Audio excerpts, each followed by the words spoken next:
Ombaomba tumetoa maelekezo rasmi kwa wale waandishi mliokuwepo kwamba wale ombaomba na hasa waliopo baadhi ya barabara wachukuliwe, waondolewe, wapelekwe kwenye nyumba maalum za serikali au zile ambazo sio za serikali.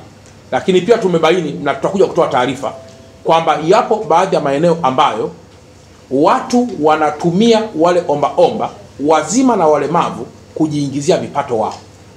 Wamekwenda kuchukua baadhi ya lodge zilizoko baadhi ya maeneo pale Riverside na baadhi ya maeneo kadhaa, na muda sio mrefu vyombo vya dola vina investigate kiasi cha kutosha ili kuwakamata wanaohusika. Wanawachukua walemavu, wanawatembeza. Jioni yule mlemavu amepangiwa kwamba kwa siku leta shilingi 150,000, na jioni watu wamepangiwa kwamba kwa siku leta shilingi 100,000, na wanalala kwenye loji kadhaa.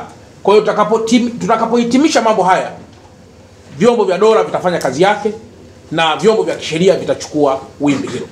Kwa hiyo nyinyi mnamuona mtu kama mlemavu unampatia hela pale, lakini kumbe yupo kwenye rada ya yule aliyemleta. Kwa hiyo yupo hapo watu ambao unafanya biashara gani? Mimi nauza vitunguu. Unafanya biashara gani? Mimi si nafanya biashara gani? Lakini mwingine ukimuuliza hakuambii, lakini ukweli ni kwamba anafanya biashara ya watu walemavu, kuwatuma kwenda kuomba, na kile wanachopata anakichukua afu yeye anawarudishia kama mshahara kidogo. Kwa haya yote kwa kushirikiana sasa na wizara anayoiongoza Mheshimiwa Gwajima, viongozi wa social workers ndani ya mkoa wetu, vyombo vya dola, sasa hivi kuna timu maalum ambayo imeanza kazi kupita huko ili kuhakikisha kwamba haya yote yanakuja kufikia mwisho.